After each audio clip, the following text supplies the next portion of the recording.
Today I'm going to show you how to install the in-wall countdown timer by Fosmon. For this installation, you will need a pliers, screwdriver, and a non-contact voltage detector. First, locate the breaker box to turn off the corresponding breaker. Turn the light switch on and off to make sure the power is off. Next, remove the faceplate. You can use the non-contact voltage detector to double check that the power is off. Remove the old light switch. While you're removing the old light switch, identify your wires.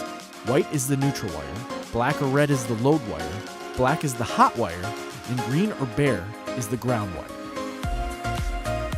We recommend that you tape the hot wire for easy identification. After safely disconnecting the wires from the old switch, you are now ready to connect the wires to the new countdown timer. Please note that you may need a copper wire to connect the ground. Then use the provided white wire to connect to the other white wires.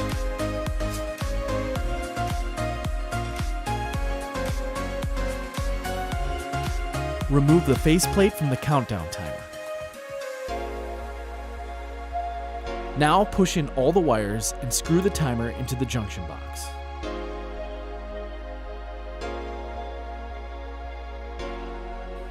After you install the new wall plate, you are now ready to turn the breaker switch back on. Test your new light switch by turning it on and off. The countdown timer comes with 9 presets.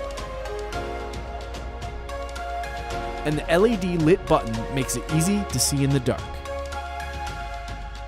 The countdown timer helps you save energy while using your bedroom lights, bathroom fans, porch lights, deck lights, and decoration lights. Congratulations!